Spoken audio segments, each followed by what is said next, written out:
ഇടുക്കി, വയനാട് ജില്ലകളെ പൂർണ്ണമായും വനവൽക്കരിച്ച് ജനങ്ങളെ കുടിയിറക്കാനുള്ള നീക്കമാണ് നടക്കുന്നതെന്ന് വ്യാപാരി വ്യവസായി ഏകോപന സമിതി ജില്ലാ പ്രസിഡന്റ് സണ്ണി പൈമ്പള്ളി. UNDPയുടെ കാർബൺ ഫണ്ട് കൈക്കലാക്കുന്നതിനു വേണ്ടി ഭരണപക്ഷവും പ്രതിപക്ഷവും ഇതിന് ചുക്കാൻ പിടിക്കുന്ന കപട പരിസ്ഥിതിവാദികളും ചേർന്ന് നടത്തുന്ന അഭ്യാസങ്ങളാണ് ഇതിനെല്ലാം പിന്നിലെന്നും അദ്ദേഹം ആരോപിച്ചു. ഇതിന്റെ പിന്നില് പുഴ കൈയേറ്റമോ അല്ലെങ്കിൽ തോട് കൈയേറ്റമോ ഒന്നുമാണ് എന്ന് ഞങ്ങൾ കരുതുന്നില്ല. കാരണം ഇതൊരു പ്ലാൻഡ് ഓപ്പറേഷൻ ആയിട്ടാണ് കേരള വ്യാപാരി വ്യവസായി ഏകോപന സമിതി കാണുന്നത്.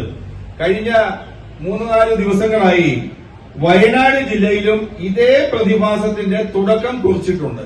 ചുരുക്കി പറഞ്ഞാൽ ഇടുക്കി ജില്ലയെയും വയനാട് ജില്ലയെയും ഒരു പൂർണ്ണ വനവൽകൃത പ്രദേശമായി പ്രഖ്യാപിച്ച് ഇവിടെയുള്ള മനുഷ്യ ജന്മങ്ങളെയെല്ലാം എങ്ങനെയും ഇവിടെ നിന്ന് ചാടിച്ചു വിട്ട് UNDPയുടെ കാർബൺ ഫണ്ട് കൈക്കലാക്കുന്നതിനു വേണ്ടി ഭരിക്കുന്ന കക്ഷികളും പ്രതിപക്ഷത്തിരിക്കുന്ന കക്ഷികളും അതിന്റെ ചുക്കാൻ പിടിക്കുന്ന ചില കപട പരിസ്ഥിതിവാദികളും ചേർന്ന് തട്ടിക്കൂട്ടി നടത്തുന്ന അഭ്യാസങ്ങളാണ് ഇപ്പോ ഇതിന്റെ പിന്നിലെല്ലാം പ്രവർത്തിക്കുന്നതെന്നാണ് ഞങ്ങൾ കരുതുന്നത്.